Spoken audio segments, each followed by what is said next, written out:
میں آج آپ کے لیے یہ کہنا چاہتا ہوں کہ دیکھیں، یہ آپ ایک بڑے خطرناک موڑ پہ کھڑے ہیں۔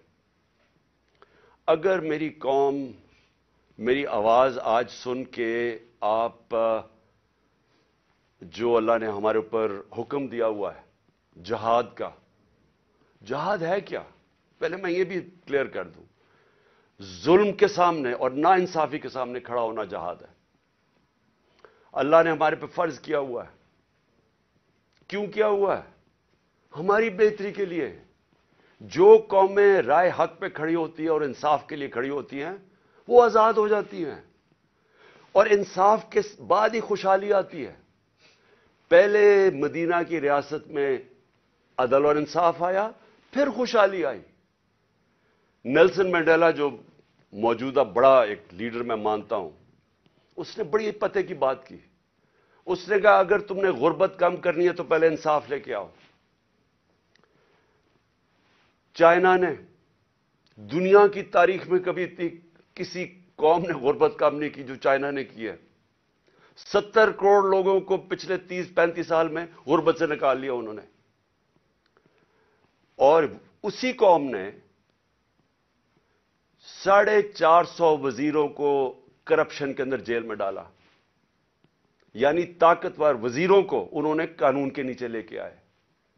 تو جو خوشحالی ہوتی ہے وہ انصاف کے ساتھ ہوتی ہے۔ حضرت علی کا قول ہے کہ کفر کا نظام چل جائے گا لیکن ظلم اور ناانصافی کا نظام نہیں چل سکتا۔ جدھر ہم جا رہے ہیں یہ نظام نہیں چل سکتا اور نہیں چل رہا۔ آج پوچھیں لوگوں کے حالات۔ آج کون سی قیامت آئی تھی کہ اپریل میں ہماری حکومت گئی ہے؟ 65 روپے کلو آٹا تھا، آج 135 روپے پہ پہنچ گیا یا اس سے بھی اوپر۔ کون سی قیامت آئی تھی کہ بجلی دگنی ہو گئی ہے؟ پٹرول ڈیزل دنیا عالمی مارکیٹ میں تو ان کی تیل کی قیمت کم ہے۔ کون سی قیامت آئی کہ یہ قیمتیں ان کی آج ادھر پہنچ گئی ہیں؟ کسانوں سے پوچھیں کون سی قیامت آئی ہے کہ یوریا دگنا ان کو دے رہا؟ 60 ارب روپیہ کسانوں نے صرف گندم کی فصل کے لیے یوریا پہ ایکسٹرا خرچ کیا ہے ہمارے دور سے۔ تو کیا ہوا پاکستان؟ یعنی ہماری حکومت جانے سے اب تک یہ کیا ہوا کہ بجلی آج دگنی ہو گئی ہے؟ بجلی کے بل لوگوں سے پوچھیں، آج عوام سے پوچھیں تو صحیح ان کے حالات کیا ہیں، اور ابھی مزید اور مہنگائی آنے والی ہے۔ لیکن جو اس ملک کے طاقتور ڈاکو تھے انہوں نے اربوں روپے کے اپنے کرپشن کے کیسز ختم کروا لیے۔ 1100 ارب روپے کے اپنے کرپشن کے کیسز ختم کروا دیے اور قوم کو انہوں نے بھیج دیا تباہی کی طرف۔ آج ہمارا ملک، کبھی بھی ہمارے معاشی حالات ایسے نہیں تھے جو آج ہیں۔ تو یہ کیوں ہے؟ سوال پوچھیں نا اپنے آپ سے، کیوں ہے؟ ہم سب سے زیادہ، میں پاکستانی، میں آپ کو بتاؤں جب میں مکہ گیا ہوں، مدینہ گیا ہوں، سب سے زیادہ مسلمان پاکستانی مجھے ملے وہاں۔ ہم یہاں تبلیغی جماعت کا اجتماع ہوتا ہے، 20 لاکھ لوگ جمع ہو جاتے ہیں، کیونکہ سارے یا عاشق رسول ہیں، اپنے دین میں ماننے والے لوگ ہیں۔ لیکن کیا وجہ ہے کہ ہم تباہی کے راستے پہ کھڑے ہیں؟ کیوں نہیں اللہ ہماری دعائیں کیوں نہیں سن رہا؟ کیونکہ اللہ نے کئی قانون بنائے ہوئے ہیں۔ سارے جتنے اللہ کے پیغمبر دنیا میں آئے تھے، سب ان کی دو میسیجز ہی تھیں، صرف پیغام دو تھے: انصاف قائم کرو اور انسانیت، یعنی کمزور کی مدد کرو، جو کہ جانوروں کے قانون کے اندر کمزور کی سروائیول آف دا فٹسٹ ہے، کمزور مر جاتا ہے۔ انسانی معاشرے میں ہم اپنے کمزور طبقے کی مدد کرتے ہیں۔ جس کو پہلی دنیا کی تاریخ میں فلاحی ریاست بنائی تھی وہ مدینہ میں بنائی گئی تھی، انسانیت کا نظام آیا تھا۔ تو ہم اپنے آپ سے پوچھیں کہ آج وہ ملک جو خیرات دینے میں سب سے زیادہ ہے، میں اس کے سامنے ہوں، کبھی یعنی کہیں دنیا کے اندر کینسر ہاسپٹل کے اندر 75% مریضوں کا مفت علاج نہیں ہو سکتا، صرف پاکستان میں ہے۔ کیونکہ لوگ جب دیکھتے ہیں، جب کسی ادارے کو، جو خیراتی ادارے کے اوپر جب اعتماد کرتے ہیں، تو اس سے زیادہ کھلے دل کے لوگ ہی کوئی نہیں ہے۔ تو ہم وہ قوم ہیں جو ترستی ہے، جس کا نعرہ تھا کہ پاکستان کا مطلب کیا، لا الہ الا اللہ، عظیم نعرے. ہم نے اللہ سے دعویٰ کیا کہ اللہ تیرے سوا ہم کسی کے سامنے نہیں جھکتے، ہم آزاد لوگ ہیں، ہم نے آزادی کا دعویٰ کیا. آج اپنے حالات ہم دیکھیں، نہ ہمارے پاس آزادی ہے، نہ یہاں خوشحالی ہے. غربت بڑھتی جا رہی ہے، دن بدن قیمتیں بڑھتی جا رہی ہیں. تنخواہ دار طبقے سے پوچھیں کہ کیا حالات ہیں ان کے. پوچھیں آج بزنس مین سے، سب دکان، آج فیکٹریاں بند ہو رہی ہیں. پوچھیں آج بزنس، کون سی، کسانوں سے پوچھیں، کسی سے پوچھیں، خاص طور پہ تنخواہ دار طبقے سے آج پوچھیں کہ وہ گزارا کیسے کر رہا ہے. تو کیا وجہ ہے اس کی؟ میں آج آپ کو بتاتا ہوں. اس کی وجہ ایک ہے کہ یہاں ظلم اور ناانصافی کا نظام ہے. میرے نبی صلی اللہ علیہ وسلم نے کہہ دیا تھا 1500 سال پہلے کہ طاقتور اگر چوری کرے تو آپ اس کو این آر او دے دیں، اور بیچارے غریب لوگ جیلوں میں جائیں، اور پھر سمجھیں کہ اللہ ہماری دعائیں قبول کرے گا. اور اسی لیے جہاد اس نے ہمیں کہا ہے کہ ظلم کے سامنے کھڑے ہو، ناانصافی کو قبول نہ کرو. اور آج میں خاص طور پہ مخاطب ہوں اپنی پاکستان کی عدلیہ سے، اور اس کے بعد پاکستان کی وکلا برادری سے. دیکھیں، اللہ نے آپ کے اوپر بہت بڑی ذمہ داری سونپی ہے. یہ وقت ہے آپ کا کہ آپ اس ملک میں رول آف لا کے لیے کھڑے ہوں. میں یہ آپ کو پورے ایمان سے کہتا ہوں کہ جس طرف یہ لے کے جا رہے ہیں، ہمیں کوئی مستقبل نہیں ہے اس ملک کا. جس طرح کے فیصلے کیے جا رہے ہیں، جس طرح کی انصاف کی اور قانون اور آئین کی دھجیاں اڑائی جا رہی ہیں، جس طرح وہ جنگل کا قانون نافذ کیا جا رہا ہے، اس طرح ہمارے ملک کا کوئی مستقبل نہیں ہے. پہلی دفعہ لوگوں کو خوف آنا شروع ہو گیا ہے. لوگ پاکستان سے امید ان کی چلی گئی ہے. 8 لاکھ لوگ ہمارے 7-8 مہینے میں پروفیشنلز، وہ طبقہ جو ایک ملک کی جان ہوتا ہے، وہ چھوڑ کے چلا گیا ہے. باہر لوگ سرمایہ کاری کے لیے نکل گئے ہیں کیونکہ امید جانی شروع ہو گئی ہے. تو اس لیے میں اپنے معزز عدلیہ، اپنے ججز سے اور اپنی وکلا کمیونٹی سے، میں آج آپ سے خاص طور پہ آج اپیل کر رہا ہوں اپنے ملک کی خاطر. میں پھر سے ریپیٹ کرتا ہوں کہ اللہ نے عمران خان کو جو دے دیا ہے، میں اپنی خوابوں میں بھی نہیں سوچتا تھا کہ وہ مجھے اس طرح کی عزت دے گا. اور انسان کیا چاہتا ہے دنیا میں؟ عزت ہی چاہتا ہے. انسان کے پیسے بناتا ہے عزت کے لیے، پاور میں آتا ہے عزت کے لیے. تو جب اللہ نے اتنی عزت دے دی ہے تو مجھے اور کیا مل سکتا ہے؟ میں صرف اس وقت آپ سب کے لیے کھڑا ہوں. میری جو ساری جدوجہد ہے وہ آپ کے لیے، اور آپ کو اس کے لیے سب کو کھڑا ہونا پڑے گا. میں سارے پاکستانیوں کو کہہ رہا ہوں، آپ اگر آج نہ کھڑے ہوئے، میں آپ کو یقین دلاتا ہوں کہ آگے اندھیرا ہے. میری آواز کیوں بند کرنے کی کوشش کی جا رہی ہے؟ کیوں وہ پولیس یہ فواد چودھری کو کیوں پکڑا ہے؟ کون سا جرم کیا اس نے؟ کوئی مجھے جمہوریت میں بتائے کہ یہ جرم ہوتا ہے کہ جو اس نے اس کو منشی کہہ دیا، اس کو چیف الیکشن کمیشن. کبھی اس کے اوپر بھی کسی جمہوریت میں پکڑا جاتا ہے؟ اعظم سواتی کا کیا قصور تھا؟ کیا اس نے کہہ دیا کہ جناب ایکس آرمی چیف نے NRO 2 دے دیا؟ تو یہ سینیٹر ہے، اس کی رائے ہے. یہ باقی اس ملک کی اکثریت سمجھتے ہیں کہ یہ ٹھیک ہے. اس کو ننگا کر کے، تشدد کر کے، پھر وہ گندی ویڈیو، اور پھر اس کو پکڑ لیا، 30 FIR کاٹ دی.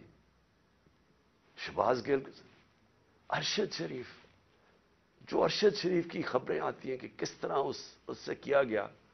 کیا بچہ جانتا ہے پاکستان میں کہ ارشد شریف جیسا خوددار، دیانتدار، کریڈیبل، ایک محب وطن، شاید ہی کوئی صحافی آیا ہو. اس سے جو کیا ہے، اور یہ جو میرے اوپر قاتلانہ حملہ کس لیے کیا گیا؟ میں نے کون سا جرم کیا تھا؟ اور اس کے اوپر ابھی میں آتا ہوں جب میں باقی چیزیں بھی آپ کو سامنے رکھتا ہوں. لیکن میں آج اپنی قوم کو کہہ رہا ہوں کہ دیکھیں آپ کا مستقبل آپ کے ہاتھ میں ہے. آپ ہیں اللہ کے بعد اس ملک کے وارث. آپ کو اپنی تقدیر اپنے ہاتھ میں لینی پڑے گی. یہ میرا وعدہ ہے کہ جب تک میں زندہ ہوں میں اس ملک کے لیے سٹرگل کروں گا. میں کیوں سٹرگل کروں گا؟ کیونکہ میں کبھی نہیں بھولتا کہ بچپن سے مجھے بتایا گیا ہمارے بڑوں نے کہ تم خوش قسمت ہو، تم آزاد ملک میں پیدا ہوئے ہو. وہ ہمارے بڑے سارے غلام ہندوستان میں پیدا ہوئے تھے. بچپن سے یہ ہمارے میں ڈالا گیا کہ یہ کتنا خوش قسمت سارے ہم ہیں، میری جنریشن، کہ ہم تو ایک آزاد ملک میں پیدا ہوئے. میں کبھی بھی جب دنیا میں باہر گیا، کرکٹ کھیلی، بڑا ٹائم گزارا ہے، پروفیشنل کرکٹ کھیلتا تھا، کبھی میرے ذہن میں یہ نہیں آیا کہ میں پاکستان کے علاوہ کسی اور ملک میں رہ سکتا ہوں. اور میں ابھی بھی جتنی میری باقی زندگی ہے اس ملک کے لیے. میں آپ کو یقین دلاتا ہوں کہ نہ مجھے کوئی جیل سے ڈر ہے. موت میں نے اپنے اتنے قریب سے دیکھی ہے کہ اتنے قریب سے دیکھی ہے.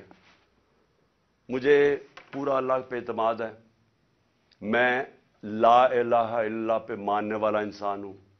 جب اس کا فیصلہ ہوگا، قرآن شریف کے اندر آپ پڑھ لیں، آپ نہ آگے ہوتا ہے ٹائم نہ پیچھے ہوتا ہے. اس لیے مجھے کوئی فکر کسی کی نہیں ہے. اور مجھے کوئی یہ جو ہر وقت جیل لے کے جانے لگے ہیں، مجھے اس سے کوئی فکر نہیں ہے. اور نہ ہی میں آپ سب کو کہتا ہوں آپ کو یہ جیل سے ڈرنا نہیں چاہیے. جیل کا ڈراوے جی جیل میں ڈال دیں گے، ڈال دیں جیل میں، کتنوں کو ڈالیں گے. اس لیے میری قوم، آپ کو اگر اپنے آپ کو بچانا ہے، آپ کو اللہ کے حکم پہ چلنا پڑے گا، انصاف کے ساتھ کھڑا ہونا پڑے گا. اب میں اپنی عدلیہ سے پہلے آتا ہوں. سب سے پہلے الیکشن کمیشن. الیکشن کمیشن نے محسن نقوی کو پنجاب کا چیف منسٹر بنایا. میں پہلے الیکشن کمیشن سے سوال پوچھتا ہوں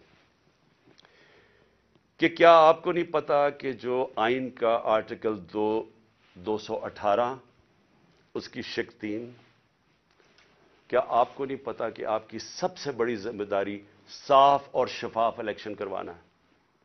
یہ آپ کی سب سے بڑی ذمہ داری ہے. تو مجھے میں سوال یہ پوچھتا ہوں کہ کس بیسس پہ آپ نے محسن نقوی کو چنا؟ باقی نام کس بیسس پہ آپ نے ریجیکٹ کیے؟ جبکہ ہم نے وہ نام چن کے دیے جو ہم سمجھتے تھے کہ نون لیگ ایکسپٹ کر جائے گی ان کو، کیونکہ سکھیرا صاحب اس وقت کیبنٹ سیکرٹری ہیں، شہباز شریف کے کیبنٹ سیکرٹری ہیں. اس سے بعد ناصر کھوسہ کا نام دیا جو ان کے پرنسپل سیکرٹری نواز شریف کے رہ چکے ہیں، شہباز شریف کے چیف سیکرٹری. یعنی وہ لوگ جو ان کو ایکسیپٹیبل ہے. ہم نے اپنی طرف سے نیوٹرل امپائر رکھنے کی کوشش کی. تو کس بیسس کے اوپر یہ محسن نقوی کو آپ لے کے آئے؟ کیا آپ اس کے بیک گراؤنڈ کا نہیں پتا تھا؟ یا شاید لگایا اس لیے تھا کیونکہ آپ کو پتا تھا یہ کون ہے؟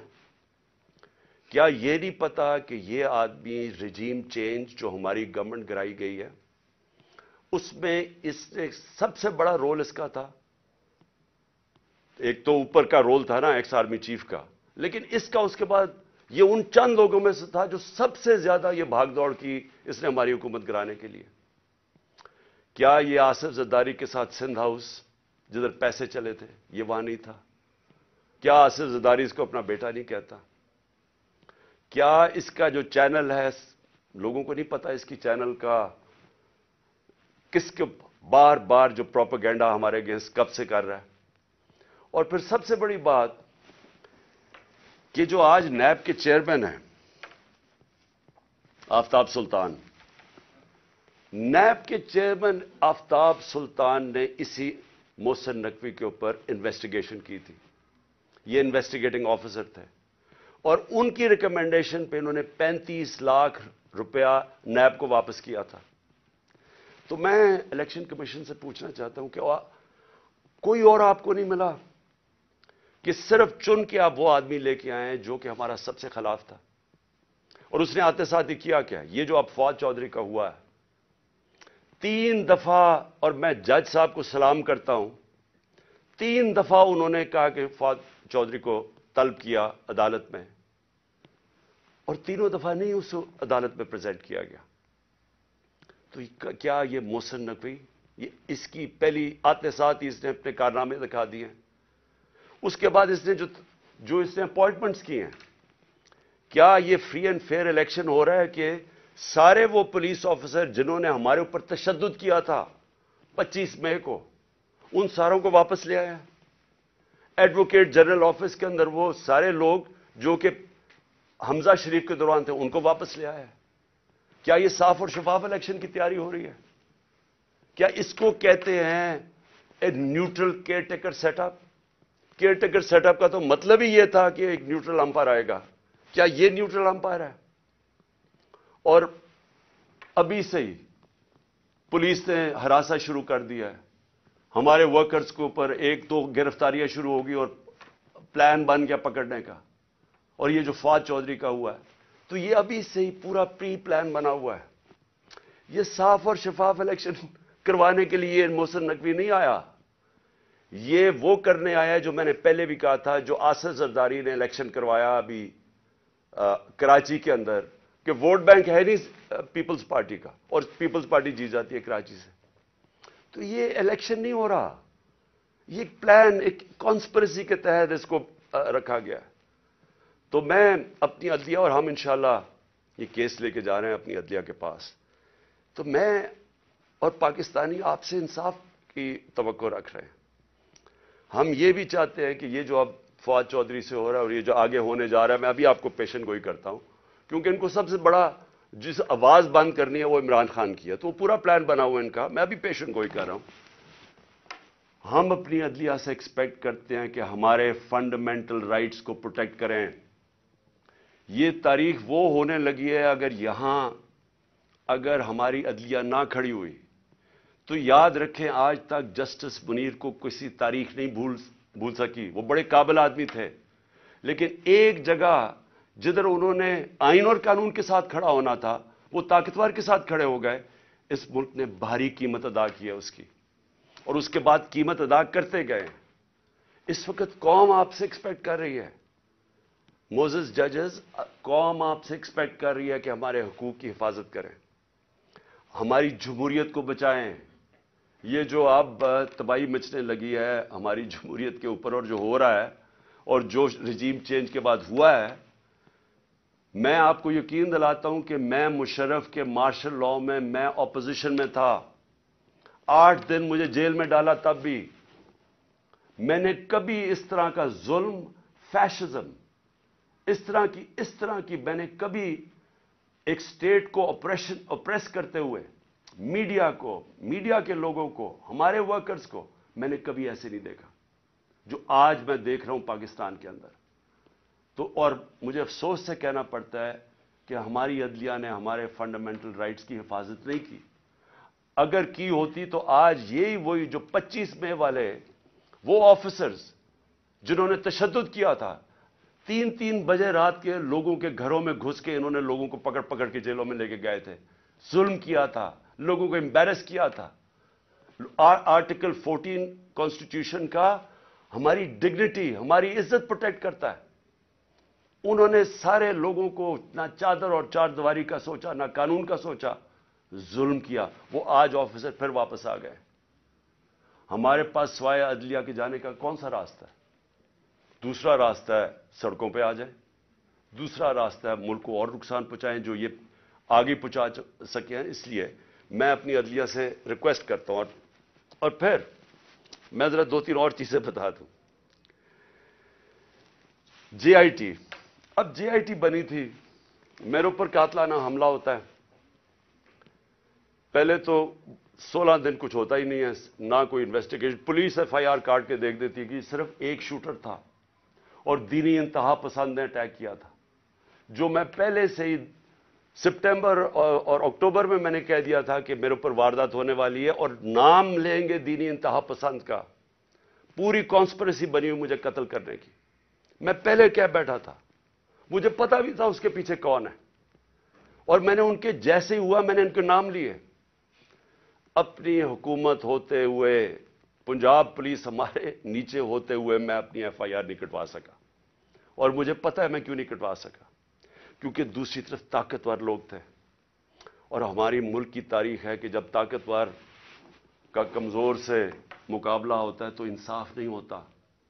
تو لیکن جو جے آئی ٹی کی رپورٹ ہے یہ ذرا سننے والی چیزیں ہیں. اور پھر کیسے اس جے آئی ٹی کو آپ آتے ساتھ ہی حکومت نے پہلی چیز کی ہے جے آئی ٹی بند کی ہے.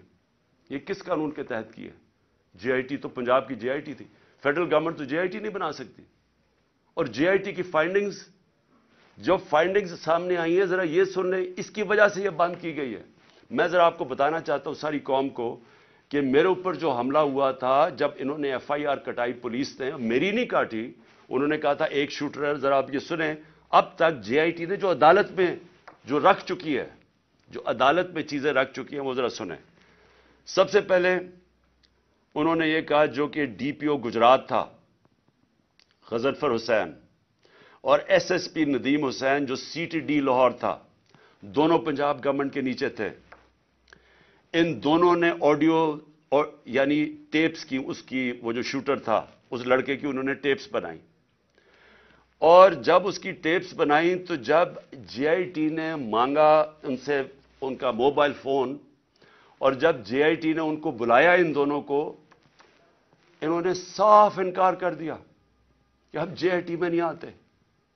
کون تھا ان کے پیچھے جو اتنا طاقتور تھا اور جس کو خوف تھا کہ کہیں جے آئی ٹی میں سچ نہ نکلا ہے؟ ان کو روک دیا. پھر ذرا آگے چلیں. اس کے بعد جب جو سیکنڈ جو دوسری ویڈیو بن رہی تھی، وہ نوید جو شوٹر تھا اس کی سی ٹی ڈی میں جب اس کی جو ویڈیو بن رہی تھی، اب ذرا یہ سنیں. رپورٹ لکھتی ہے جے آئی ٹی کے 4 سے 5 جو نامعلوم لوگ وہاں موجود تھے. وہ کون تھے؟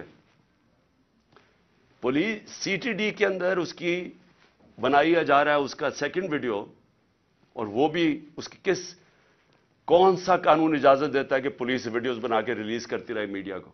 لیکن وہاں جو سب سے زیادہ چیز ہے 4 اور 5 وہ جے آئی ٹی کہتی ہے نامعلوم لوگ وہاں بیٹھے ہوئے تھے. یہ کون تھے؟ پھر اسٹیبلش ہو جاتا ہے 3 طریقوں سے. آئی وٹنسز جو گواہ دیکھتے ہیں وہ شوٹر کو 3، ایک فورینزک کے ذریعے، اور ایک پھر فورینزک کے ذریعے یعنی کہ جو خول ملے تھے ان کی گولیوں کے، وہ 3 جگہ سے ملے. اور کرائم سین رپورٹ جو تھی، ان سب نے ثابت کیا کہ 3 شوٹر تھے. یعنی جو انہوں نے رپورٹ بنائی تھی کہ صرف ایک دینی انتہا پسند نے قتل کرنے کی کوشش کی، اس کو سب کو رد کر دیا. اس لیے یہ آتے ساتھ ہی انہوں نے جے آئی ٹی بند کی، کیونکہ میں نے نام تو ایک شہباز شریف کو رانا ثناء اللہ کا لیا ہوا ہے، اور وہی بیٹھے ہوئے ہیں فیڈرل گورنمنٹ میں، اور انہوں نے آ کے انہی کے نیچے اب جے آئی ٹی بنے گی. اس لیے میں نے پہلے دن کہا تھا کہ چیف جسٹس صاحب آپ کے نیچے اگر انکوائری ہوگی تو شاید انصاف ملے. ان کے ہوتے ہوئے، اور وہ جو ایجنسی کا آفیسر ہے ڈرٹی ہیری، مجھے کوئی امید انصاف کی نہیں تھی. اور وہ آپ ذرا دیکھیں کہ جو اس جے آئی ٹی نے جو چیزیں بھی نکالی اس کے اوپر بھی ذرا دیکھیں کہ انہوں نے کس طرح اس کو بند کرنے کی کوشش کی. پھر یہ ثابت ہو گیا کہ جو لڑکا نوید تھا وہ کوئی دینی انتہا پسند نہیں تھا، اور اس کو ٹریننگ دی گئی تھی پسٹل شوٹنگ کے اندر. کوئی پسٹل شوٹنگ ایسے نہیں کرتا کہ سیدھی ایسے ریپڈ فائر کرے، وہ ٹرینڈ تھا. اور جو 5ویں چیز سامنے آئی، 4 جے آئی ٹی ممبرز کے اوپر پریشر ڈالا گیا. کس نے ڈالا؟ اور انہوں نے اپنی چینج کی رپورٹ، جو عدالت میں جو تھی رپورٹ، اس کی فائنڈنگ چینج کر دی. اور پھر کیا ہوتا ہے؟ جو پروسیکیوٹر جنرل ہے،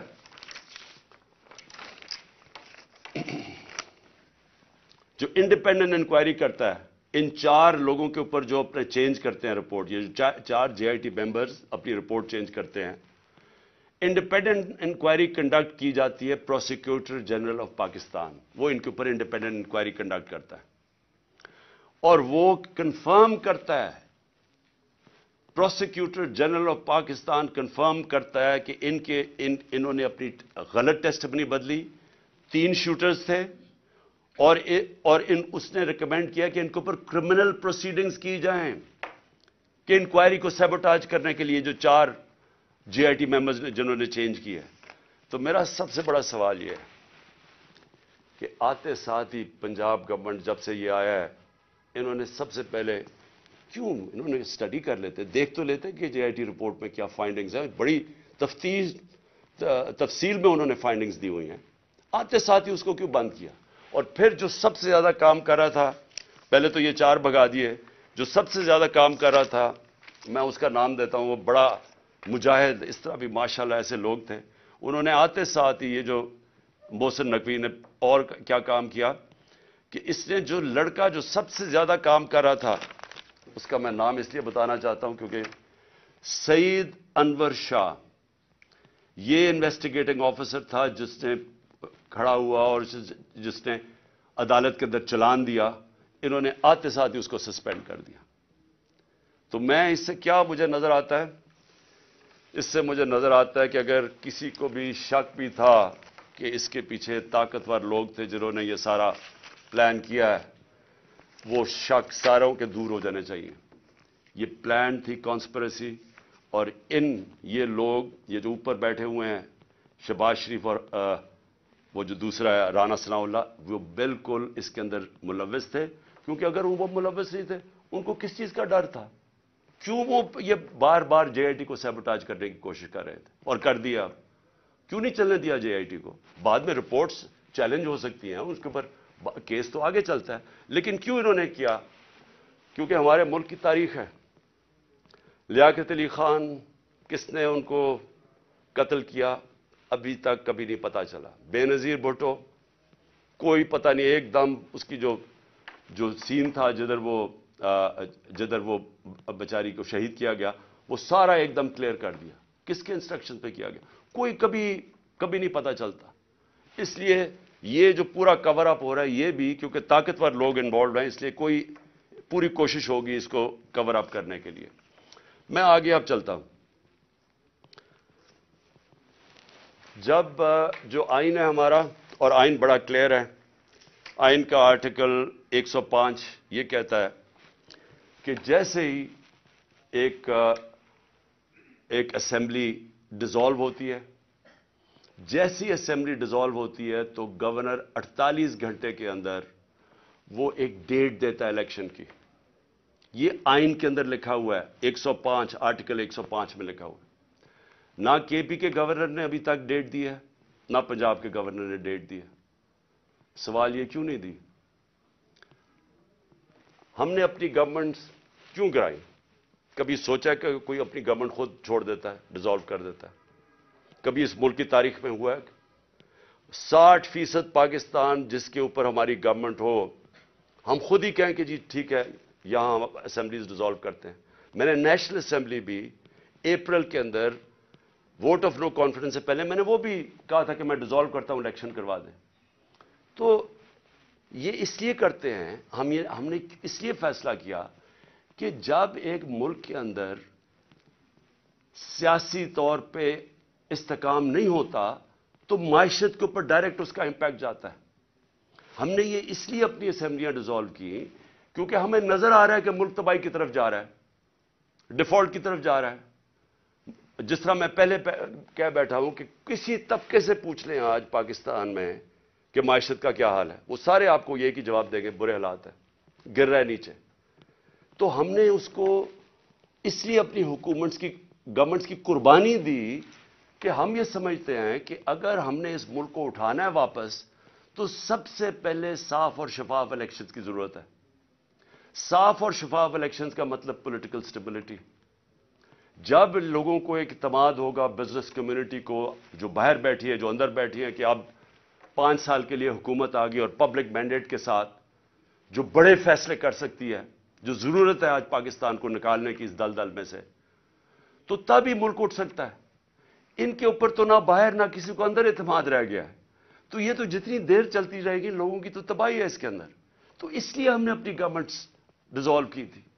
ہمارا سوچ یہ تھی کہ اس کے بعد الیکشنز کی طرف ہم جائیں گے, اور اس لیے قربانی دی تھی. ابھی تک لگ یہ رہا ہے, اور یہ جو محسن نقوی کو لے کے آئے ہیں, اب یہ واضح ہو گیا کہ ان کا کوئی موڈ الیکشن کروانے کا نہیں ہے. میں پھر اپنی عدلیہ سے پوچھتا ہوں کہ اب ذمہ داری آپ کی ہے کہ آئین کے اندر کوئی گنجائش نہیں ہے. جیسے ہی گورنمنٹ ڈیزالو ہوتی ہے آرٹیکل 105 105 واضح طریقے سے کہتا ہے کہ 90 دن کے اندر آپ نے الیکشن کروانے. اب ذمہ داری آپ کی ہے کیونکہ آپ کو دنیا دیکھ رہی ہے آپ کی طرف کہ کیا یہ آپ کریں گے یا نہیں کریں گے. کیونکہ میں پھر سے کہتا ہوں کہ مجھے افسوس سے کہنا پڑتا ہے کہ ہمارا ملک وہ نہیں بن سکا جو بننا چاہیے تھا. اور اس کی بہت بڑی وجہ یہ ہے کہ یہاں کبھی بھی رول آف لا نہیں ہوا یا طاقتور ہمیشہ قانون سے اوپر ہے. تو یہ بار بار جب ہم ان سے بھی پوچھتے ہیں یہ جو بیٹھے ہوئے ہیں اس وقت امپورٹڈ گورنمنٹ ایک ہارس ٹریڈنگ کے ذریعے رشوت دے کے خرید و فروخت کر کے آج بیٹھے ہوئے ہیں اوپر, یہ بھی کہتے ہیں جی ہو جائے گا, کوئی چیز ہو جائے گی, آگے چلے جائے گا الیکشن. بھئی کیسے چلے جائیں گے؟ آئین ہے یا نہیں ہے؟ اگر آپ کا ملک کے اندر آئین ہے اور کوئی قانون ہے تو پھر تو یہ آگے جا ہی نہیں سکتے 90 دن سے. تو یہ بھی آج میں اپنی عدلیہ کو کہنا چاہتا ہوں کہ اب آپ کے اوپر بہت بڑی ذمہ داری آنے والی ہے, کیونکہ یہ جو محسن نقوی کو لے کے آئے ہیں اس کو کوئی ان کا نہیں نظر آ رہا کہ یہ الیکشن کروائیں گے. پھر میں آخر میں اپنی قوم سے بس یہ بات کر کے اپنی بات ختم کرتا ہوں کہ دیکھیں, میں جس طرح شروع کیا تھا کہ اللہ میرے پہ بڑا مہربان رہا ہے, میں اس کا شکر ادا جتنا بھی کروں کم ہے کہ مجھے تو اس ملک میں جو آپ نے عزت دی وہ کسی کو دی نہیں پہلے. لیکن میں ایک چیز جانتا ہوں کہ میں کسی صورت اگر کسی کا خیال ہے کہ میں ان چوروں کے نیچے مان جاؤں گا ان کی غلامی, میں واضح کر دوں کہ آخری گیند تک لڑوں گا, آخری اپنی سانس تک ان کا مقابلہ کروں گا. کوئی مجھے نہ جیل اور نہ یہ جو ڈراتے رہتے کوئی فکر نہیں ہے. اللہ نے ایمان دیا ہے, ایمان کی قوت دی ہے, اور سب سے بڑی قرآن کی آیت ہے کہ جو لوگ ایمان لے آئے اللہ ان کے خوف دور کر دیتا, ان کو آزاد کر دیتا. میں ایک آزاد انسان ہوں, میں کبھی غلامی کسی کی نہیں مانتا. میں لا الہ الا اللہ میرے دل میں ہے. میں نے اللہ کے سامنے دعویٰ کیا ہوا کہ اللہ تیرے سوا کوئی خدا نہیں ہے, کوئی خوف کے بت کی میں پوجا کرتا نہیں, اور نہ آپ کو کرنی چاہیے. کیونکہ میں ایک مثال دیتا ہوں ہمیشہ لوگوں کو, کیونکہ اسلام کی تاریخ آپ پڑھیں تو جو سب سے دردناک اور تکلیف دہ واقعہ وہ ایک ہی ہے, جس طرح حضرت امام حسین کی شہادت ہوئی. اور میں ہمیشہ یاد کراتا ہوں لوگوں کو کہ کوفہ کے لوگوں کو انہوں نے تو بلکہ دعوت دی تھی امام حسین کو, ان کو پتا تھا وہ رائے حق پہ ہے, ان کو پتا تھا کوفہ کے لوگوں کو, لیکن یزید کے خوف کے ظلم کے خوف کی وجہ سے انہوں نے اتنا بڑا سانیہ ہونے دیا اسلام میں. آپ بھی یہ خوف کا بت توڑ دیں, میری طرح آزاد ہو جائیں, اور کسی صورت ان کو نہ قبول کریں. مجھے جو صرف ایک افسوس ہے کہ میں جب سیاست شروع کی تھی 26 سال پہلے, تو میں یہ سمجھتا تھا کہ 2 طرح کے طبقے پاکستان میں ہیں. ایک وہ طبقہ ہے چھوٹا سا جو اس ملک کا پیسہ چوری کر کے باہر لے جاتا ہے, ان کے پاس اربوں ڈالر باہر پڑے ہیں, بڑے بڑے پراپرٹیز, مے فیئر سب سے مہنگے علاقے میں لنڈن میں پراپرٹی ہے, بیٹا ون ہائیڈ پارک وہ سب سے مہنگا علاقہ ہے, آف شور اکاؤنٹس میں ان کے پیسے پڑے ہوئے ہیں. تو میں ان کو تو پاکستان نیچے جاتا ہے, ان کو کیا ہوگا, جب مشکل پڑتی ہے جہاز پکڑ کے باہر چلے جاتے ہیں. تو ایک ایسا طبقہ چھوٹا سا بیٹھا ہوا ہے, ہر وقت پیسہ اس ملک سے چوری کر کے باہر لے جاتا ہے. ٹیکس بزنس مین ہے, ٹیکس چوری کیا وہ باہر. ریل اسٹیٹ کے اندر بیٹھے ہوئے لوگ جیسی پیسہ بنتا ہے حوالے ہنڈی سے پیسہ باہر. تو ان کو کوئی تکلیف نہیں ہے کہ پاکستان نیچے جاتا یا نہیں, ان کو تکلیف نہیں ہے کہ ہم غلامی کریں, کبھی کسی کی غلامی جو آج تک کرتے آئے ہیں ان کو فکر نہیں ہے, کیونکہ ان کا سٹیک پاکستان میں نہیں ہے. اور اس لیے میں ان کے خلاف نکلا تھا آج سے 26 سال پہلے, اور اس لیے جب تک میرے میں سانس ہے میں ان کا مقابلہ کروں گا. لیکن ایک دوسرا طبقہ جن کا جینا مرنا پاکستان میں وہ اکثریت اس ملک کی عوام ہے. اور اس ملک کے وہ ادارے ہیں, وہ ادارہ جس کو پتا ہے کہ اگر یہ ملک کی معیشت نیچے جاتی ہے تو سب سے پہلے نقصان اس ادارے کا ہے. آج سری لنکا کے اندر آئی ایم ایف نے حکم دیا سری لنکا کو کہ اپنی جو سری لنکا کی فوج ہے اس کا آدھا کرو. مصر کے اندر آئی ایم ایف نے حکم دیا ہے کہ اپنی فوج کی فضول خرچیاں کم کرو. تو کیا وہ جب ہم جو یہ امپورٹڈ حکومت ہمیں اپنے گھٹنوں پہ لے آئی ہے, اپریل میں پاکستان کدھر کھڑا تھا, صرف اکنامک سروے آف پاکستان آپ دیکھ لیں, اور آج کدھر ہے. تو کیا وہ جو اب ہمارے سے قیمت ادا کریں گے, کیا ہماری طرح کے جو سمجھتے ہیں کہ ہم ایک آزاد ملک میں رہنا چاہتے ہیں, کیا ہماری آزادی خطرے میں ہوگی یا نہیں؟ تو میں یہ ہمیشہ سمجھتا تھا کہ یہ ادارے کبھی بھی ان لوگوں کے ساتھ نہیں ہوں گے جو یہ ملک کا پیسہ چوری کر کے باہر لے کے جاتے ہیں. اور مجھے بڑا افسوس سے کہنا پڑتا ہے کہ ہماری حکومت ہٹا کے ان لوگوں کو بیک کیا گیا جو اس ملک کو 30 سال سے لوٹ رہے تھے. چھوڑیں کہ میں کیا کہتا ہوں, صرف انٹرنیشنل میڈیا ان کے متعلق کیا کہتا ہے. آج تو ٹیلی فون ہے, اپنا گوگل کر لیں کہ ان دونوں بڑے خاندانوں کے اوپر انٹرنیشنل میڈیا کیا کہتا ہے. ان کے خلاف ہماری اسٹیبلشمنٹ نے, ہماری ایجنسیز نے کیا کیا چیزیں نکالی ہوئی ہیں ان کی چوری کے اوپر. تو مجھے حیرت یہ ہوئی کہ رجیم چینج کے بعد ان کے ساتھ کیسے کھڑے ہو گئے وہ ادارہ جس کا سب سے زیادہ سٹیک ہے کہ پاکستان ایک طاقتور ملک بنے. کہ اگر ایک ملک کی معیشت نیچے جاتی ہے تو ہمیں سوویت یونین کی مثال ہے کہ وہ ملک ٹوٹ گیا, تکڑی ترین فوج تھی لیکن ملک ٹوٹ گیا کیونکہ معیشت نیچے چلی گئی. تو ان کے نیچے جو انہوں نے 30 سال سے یہ ملک سے کر رہے ہیں, مجھے ابھی تک نہیں سمجھ آ رہی کہ کیسے وہ ادارے ان کے ساتھ کھڑے ہو گئے. میں آخر میں اپنی ساری قوم کو کہنا چاہتا ہوں کہ اپنی تقدیر اپنے ہاتھ میں لیں. آپ کا مستقبل, آپ کے بچوں کا مستقبل آپ کے ہاتھ میں ہے. آپ یہ اگر ظلم نہ, آپ کے پاس اب 2 راستے آ گئے, ایک تباہی کا راستہ ہے, ایک مشکل راستہ ہے, جدوجہد کا راستہ ہے, لیکن پاکستان کی عظمت کا راستہ ہے. اور مجھے امید ہے کہ آپ سب صحیح فیصلہ کریں گے.